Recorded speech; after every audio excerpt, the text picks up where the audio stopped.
It's Wednesday, September 2nd, and welcome to the reading of the Mansfield News Journal. My name is Pam, and let's begin with today's area deaths. Delbert D. Wright, age 73, died Sunday, August 30th, at his residence in Shelby. Graveside services will be held at 2 p.m. Thursday, September 3rd in Oakland Cemetery. Thomas Arthur Durig, age 87, passed away Sunday, August 30th at Oak Grove Manor in Mansfield. A private family service will be held. Scott Allen Gatton of Fredericktown, Ohio, left this temporary home for his eternal home on August 31st. Calling hours will be held on Friday, September 4th from 5 to 8 p.m. and Saturday, September 5th from 10 to 11 a.m. with the funeral service to follow at the New Life Community Church. Sherry Diane Winbigler passed away Monday, August 31st, in her home surrounded by her family. She was 85. A funeral service honoring Sherry's life will be held Friday, September 4th, in the Marion Avenue Snyder Funeral Home, beginning at 10:30 a.m. Bobby Eugene Shirk, 89, of Mansfield, passed away Sunday, August 30th, at his home. The family will receive friends from 2 to 4 p.m. and 5 to 7 p.m. on Friday, September 4th, at the Ontario home of Wapner Funeral Directors. The funeral service will be held in the funeral home on Saturday at 11 a.m. Well, this concludes the area deaths listed in the Wednesday Mansfield News Journal. So, on to our first article. Crash involving semi-trucks closes I-71 South by Monroe Trombley. Two people suffered minor injuries after a semi-trailer lost control and crossed the median, resulting in a four-vehicle crash on I-71 that closed the southbound lanes for 3.5 hours on Monday afternoon. The Ohio Highway Patrol said a 2015 Volvo semi driven by Aiden Ali Hussein, 35, of Milwaukee, lost control while traveling northbound on I-71 near milepost 162, just north of the Richland-Morrow County line, around 3:54 p.m. Hussein's semi was struck by two southbound semis, a 2017 Mack semi-trailer driven by Tony Caldwell, 62, of Pineville, Kentucky, and a 2018 Freightliner semi driven by Howard Endicott Jr., 73, of Columbus. A 2018 Chevrolet Equinox driven by Lisa Nicely, 52, of Springfield, was struck by debris from the semis, the OHP said Tuesday morning in a news release. Hussein and Caldwell sustained minor injuries and were taken to Ohio Health Mansfield for treatment, the patrol said. All three lanes of I-71 south of Ohio 97 reopened around 7:30 p.m., according to the Ohio Department of Transportation. At least two semi-trucks came to a rest on their side. The crash is under investigation and no charges have been filed as of Tuesday morning, the patrol said. Assisting the scene were the Perry Township Fire and EMS, Richland County EMA, Richland County ODOT, and Shelley Smith Towing. Well, let's move on to this next article. Madison principal punched in face by student. Teen also tried to kick and bite officers, according to report by Lou Whitmire. Madison Comprehensive High School principal Sean Conway was assaulted by a 16-year-old student in a classroom at about 9:30 a.m. on Monday. Conway told a Richland County Sheriff's deputy that the male student punched him in the face with a closed fist 10 times after he prevented the teen from leaving the classroom. Conway told deputies the teen would not listen to him and kept telling him to fight him. There were only 3 people in the classroom: Conway, a teacher, and the teen, the sheriff's report said. Conway said after the 10th punch, he grabbed the teen's arm and held them down on the desk so the teen couldn't punch him anymore. A deputy said in the report that the Madison principal initially contacted the sheriff's office to report an incident occurring involving a student. The deputy said Conway advised him that the teen is running around the school threatening to hurt people and not listening to the principal's orders to stay in the classroom. On my arrival, I observed Mr. Conway with a very large black eye, he stated. The name of the teen punched him in the face approximately 10 times. The teen was sitting in the classroom by himself, and his father, who was in the classroom talking to him, trying to calm him down, as Deputy Chris McCartney arrived to assist. School Resource Officer Bryce Ernsberger said, "We attempted talking to the teen and calming him down, but he continued to say, 'Whoop my a blank blank' to us and would not comply. We talked to him for several minutes, and I told him he needed to be handcuffed and taken to the office. His father stood him up, and the teen started to swing his arms, at which time myself and Deputy McCartney each grabbed one of his arms and took him to the ground while his father was bear hugging him. We all went to the ground and were able to get him handcuffed and escort him to Deputy McCartney's cruiser. He would not willingly get in the cruiser, so we had to push his body into the car to get him in." The teen was taken to the Juvenile Detention Center, according to the sheriff's report. But after he was in the cruiser, the teen put his handcuffs in the front of his body and began smacking the handcuffs on the rear window of the cruiser, trying to break the window, according to the sheriff's report. A deputy tried talking with the teen, but he was uncooperative, and the deputy had to open the door to the cruiser in order to get the teen to stop. When the deputy did this, the teen began trying to bite the deputy's hand and arms. The teen was pushed back and down to try and keep him from biting. A deputy closed the door, and the teen began trying to break the window again. Deputies opened the door and tried to get the teen's seatbelt buckled. The student almost immediately began taking that off. The door was closed, and he was trying to bite and became combative. He again tried to hit and break the vehicle's windows, according to the sheriff's report. Deputies tried allowing his father to speak with the teen about what was going on. His father pushed him back in the cruiser, telling him to stop. The teen was not cooperative. Deputies then transported him to the detention center, where the boy tried to bite a corrections officer while she was trying to take his temperature for a COVID-19 check, the sheriff's report said. The teen was taken out of the car and was thrashing around. A deputy pushed the teen up against a fence, and another deputy assisted by pushing him as well. A deputy grabbed his hands and began walking him into the detention center. The teen was pushed up against a man for control, and he began kicking at the officers. He was placed into a restraint chair. He was then lifting his body up from the chair. The teen was kicking his feet and trying to get out of the chair. A deputy pushed up against the teen's upper chest and shoulder area and put his leg on the boy's legs to keep him restrained while they strapped him to the chair, the report said. At about 11:30 a.m., the teen was involved in another incident, this time at the Juvenile Detention Center, where he yelled threats saying he would find McCartney when he gets out and murder him, along with returning to the detention center and shooting the detention center up, the sheriff's report said. The teen was charged with assault and was being held at the Richland County Juvenile Justice Center. Well, let's move on.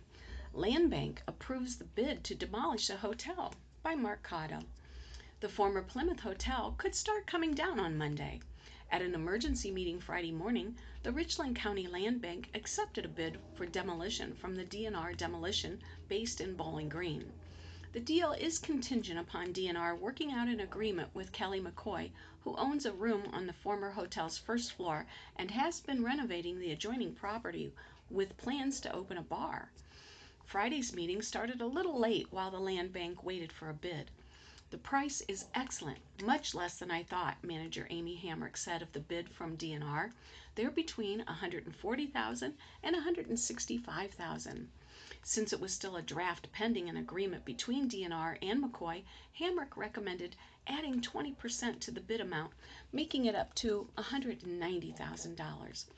If they can't work out the contracts, the demolition is not happening," board chairman Bart Hamilton said. "Members did not think that would be an issue." "I'm sure there's going to be negotiating back and forth," Hamrick said. "McCoy does not want to be held liable for any damages to her forthcoming bar." Hamrick was ready to put the matter to rest. She said the hotel issue might be the most complex she has seen while at the land bank. "We've been trying to find money to tear this down since 2016, she said after the meeting. For his part, Building owner Donnie Spillman will contribute $300 a month for 20 years. The land bank wanted to come to some sort of agreement on a repayment plan. Spillman bought the building in 2018 for $906 and hasn't made any improvements. Since the former hotel and McCoy's proposed bar share a wall, the demolition will be risky. We're trying to keep that integrity, but there's no real guarantee, Hamrick said. Knocking down 26 Truck Street recently took on a sense of urgency after a back portion of the building collapsed on July 30th, prompting the village to close the sidewalk in front and on Ohio 603. The first floor had already begun to collapse. On Thursday, an additional section of the roof collapsed, prompting Friday's emergency meeting. Previously, the land bank had mulled for a few months whether to take ownership of the building, and Hamrick had said Plymouth officials have asked for the land bank's help to demo the structure for years. The village of Plymouth will pay for new sidewalks once the building is demolished, Hamilton said. Hamrick predicted demolition would take 3 or 4 days. The property has asbestos. Hamrick previously said the local historical society has not expressed interest in the property because of the state of disrepair, which was worsened after a man crashed a stolen car into the building. He subsequently passed away, according to Land Bank board members. Well, our next article, Most Wanted Fugitives Have Mansfield's Ties, by Mark Cotto. 4 people with ties to Mansfield are featured in this week's edition of Most Wanted. Jerome Clemens, 42, is wanted on a probation violation. His original charge was possession of drugs. Clemens is 5 feet 9 inches and weighs 168 pounds. He has black hair and brown eyes. Montel Taylor, 38, is being sought on a parole violation. His original charge was aggravated burglary. Taylor is 5 foot 11 inches and 195 pounds. He has black hair and brown eyes. Christopher Hampton, 46, is wanted for failure to appear for sentencing. His original charge was possession of heroin. Hampton also has ties to Ontario and Gallion. He is 6 foot 2 inches and 210 pounds with brown hair and blue eyes. Catherine Simonis, 38, is being sought for failure to appear for sentencing. Her original charge was possession of drugs. Simones is 5 foot 1 and 160 pounds. She has blonde hair and blue eyes. Anyone with information on the whereabouts of any of the fugitives is asked to call the Richland County Division of the Northern Ohio Violent Fugitive Task Force at 419-774-3564. Or you can call 866-4-WANTED. People also can text the keyword WANTED and send a tip to 847411. Or go to a link at usmarshals.gov/district/OH-N/fugitives. Reward money is available, but tipsters also can remain anonymous. Well, if you're planning on voting in person, this next article should be of importance to you. 3 polling places are changed ahead of Election Day, by Monroe Trombley. 3 polling locations have been changed ahead of November's election due to the novel coronavirus. In Belleville, those who previously voted at Country Meadow Care Center at 4910 Alger Road now will vote at Perry Township Hall, 6236 Darlington North Road, since the Secretary of State has ordered no polling places should be in nursing homes. In Mifflin Township, those who voted at the fire station on Ohio 430 will now cast their ballots at the Mansfield Free Will Baptist Church at 998 Lava Road. Instead, after the Mifflin Township Fire Chief requested the station not be used as a polling location. And in Shelby, the Kehoe Center now has a screening policy for visitors. The Richland County Board of Elections said in a news release that it's not feasible or legal to force voters to submit to a screening to vote. So that polling place has been changed to Awake Church at 3616 Ohio 39. Voters in precincts affected by the changes have been notified by mail of their new polling places. The board does not expect to make any other revisions unless an emergency situation would arise, according to the release. It's worth noting that a polling place in Worthington Township hasn't changed, but it does have a new name. The Connection Church of Butler at 111 West Elm Street is now known as the Storyside Church of Butler. As in previous years, polls will be open on Election Day, November 3rd, from 6:30 a.m. until 7:30 p.m. Paulette Hankins, director of the Richland County Board of Elections, and Jane Zimmerman, deputy director, jointly wrote in the release that voters should not delay if they wish to vote by mail, noting that the board has received 7,000 requests for absentee ballots by Friday. Early in-person voting starts October 6th, which is when the board will start to send absentee ballots. The deadline to request one is October 31st at noon, and they must be postmarked by November 2nd to be counted. Absentee ballots can be dropped off at the Board of Elections, 1495 West Longview Avenue, Suite 101 in Mansfield, or be deposited in the locked, secure drop box behind the Longview Center in the lower level parking lot. More information on the polling place changes is available from the Richland County Board of Elections at 419-774-5530. Our next article, GR Ohio thanks members for 60 years of service, by Lou Whitmire. GR Ohio Community Credit Union celebrated its 60th anniversary Friday in Mansfield. Scott Donenworth, the manager of the credit union, said the business, also known as the Gorman, Rupp and Associates Credit Union at 1766 Harrington Memorial Road, said he wished to thank members for 60 years of service. The business is currently at its fourth location in Mansfield, originally opening at the rear of the main Gorman Rupp Company plant at 120 Elm Street, near the machine shop from 1960 until the late 70s. From there, the credit union moved into a former savings and loan building on 4th Street near the Richland Carousel Park until the late 80s. Then the credit union moved to 192 Orange Street, a prior First National Bank / KeyBank office. With help from Gorman Rupp, we built our current office, opening in 2009, Donenworth said. The business adopted the trade name GR Ohio Community Credit Union. Friday was also Member Appreciation Day, with hot dogs and treats outside the building for anyone stopping by. Initially, membership was only open to employees of pump manufacturer Gorman Rupp Company. The credit union now serves anyone who lives or works in Richland County, he said. 6 employees work at GR Ohio, Donenworth said. There are almost 1,900 members. Donenworth said the credit union offers loans, checking and savings accounts, and more. I've been here 6 years, but the girls, the staff, know everyone who walks in the door, he said. We really, really enjoy the members. On June 3, 1960, a headline in the Mansfield News Journal read, Gorman Rupp workers to form credit union. John Lanson, Dale E. Fry, and Peter Welker were listed as the incorporators, and Ralph C. Kurtzman as the statutory agent, the article said. The incorporators report that the company had agreed to make payroll deductions for those employees desiring to participate in the savings function of the credit union.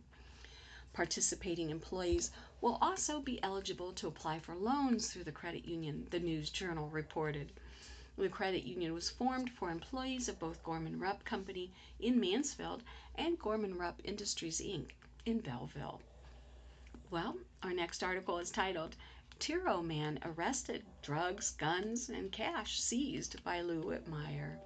A man waving a gun at an apartment complex was arrested, and officers seized drugs, a gun, and cash at 1095 Kugel Road, according to the Richland County Sheriff's Office. A 911 dispatcher was told by a caller around 3 p.m. Sunday that a man with tattoos and no shirt had a gun in his waistband. The caller said he saw the man waving the gun around and that his finger was on the trigger, the sheriff's report said. Deputies learned through dispatchers that the man said he had 100 rounds and that he flashed the gun at the floor after he took it out of his waistband. A caller reported seeing a scale on the counter and saw the suspect bag and sell weed. The same man said he had ecstasy and could not sleep, the report said. Upon arrival, deputies detained 2 people in an apartment where 2 weapons were located. While at the residence, deputies located a number of plastic bags and 3 small scales in a kitchenette area of the apartment. Plastic bags with white residue inside them were located. Marijuana was found too, the report said. Chase Jarvis, 29, of Tiro, who had the cash in his pocket, was transported to the jail on a charge of inducing panic. He also had medical marijuana on his person. The green Springfield 9mm pistol that belonged to Jarvis was seized along with a single-shot 12-gauge shotgun, the report said. 2 cell phones were confiscated along with $1,357 in cash, according to the report. This next article, Art Center, UMAD AOP, collaborating on the project, by Mark Cotto. James Lambert admits he didn't know anything about the Mansfield Art Center. When we first got there, I was surprised at everything they do, said Lambert, a senior at Mansfield Senior High School. The Art Center is collaborating with the Mansfield Urban Minority Alcoholism and Drug Abuse Outreach Program, or the UMAD AOP, on a project called Youth Taking Root in Art. Through a grant from the Ohio Arts Council, Lambert and several others from the SALT, or the Student Achievement Leadership Team, at UMAD AOP have been doing landscape and sculpture design for outside the Art Center this summer. Isaac David from UMAD AOP and Deborah Weaver, Program Director at the Art Center, are directing the program. The sculpture will be at Church Requel at St. Luke's Point of Grace at the 5-Way Light in downtown Mansfield. I steered them, the kids, towards looking at something that was metal that could sustain the weather, Weaver said of the project.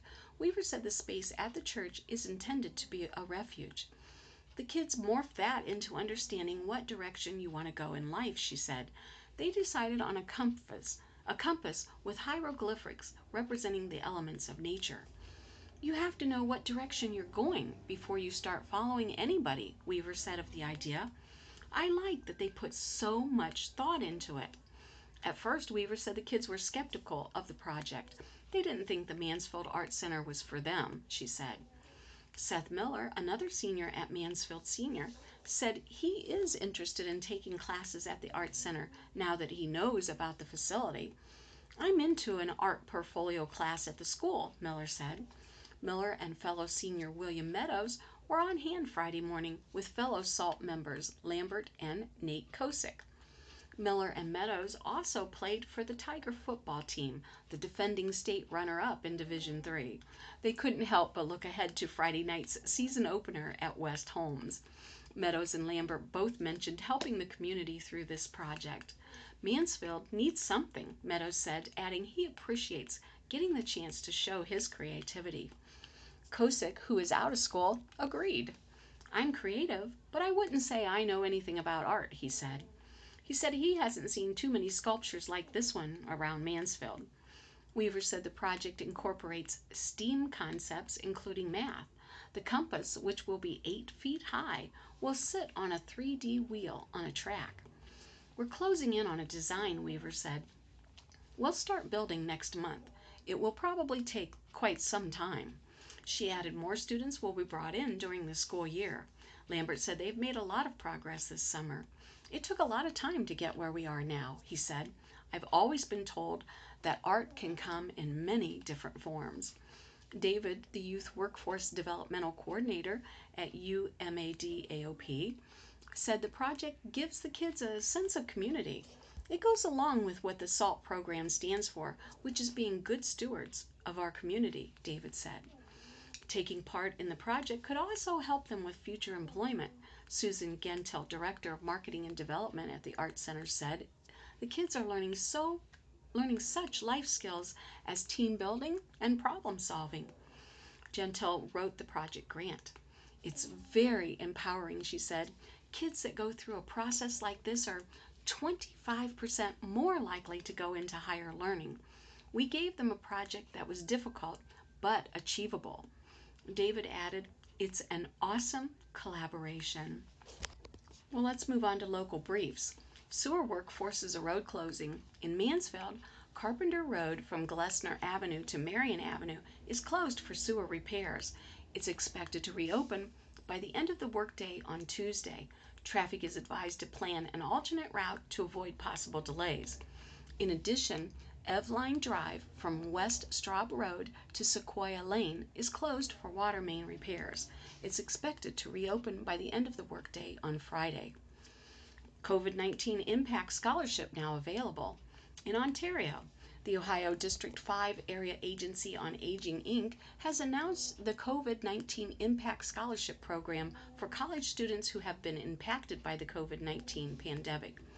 4 $500 scholarships will be awarded to students who are enrolled in college. Applicants must have permanent residence within one of the counties served by the agency, which includes Richland, Ashland, Crawford, and Morrow counties. Applicants must also be a high school graduate who is enrolled in a higher institute of learning/program or accredited college and must be pursuing an educational path that will benefit the aging population now or in the future. Students who have received past scholarships or grants from the agency are not eligible. Applications can be found on the Ohio District 5 Area Agency on Aging, Inc. website at aaa5ohio.org. Virtual career fair for vets. In Bucyrus, to get transitioning military veterans and military spouses back to work, DAV and Recruit Military will host the Ohio Virtual Career Fair for veterans from 11 a.m. to 3 p.m. Thursday online. This free virtual event is open to all members of the military community, past and present, as well as military spouses and dependents. Recruit Military's virtual events provide personal interaction among job candidates and employers in large group, small group, and one-on-one formats. For more information and to register, go to recruitmilitary.careereco.com. recruitmilitary.careereco.com. Well, friends, this concludes the reading of the Mansfield News Journal for Wednesday, September the 2nd. You know what I say. You stay safe, stay in if you can, be blessed, and do what you can to make today a great day.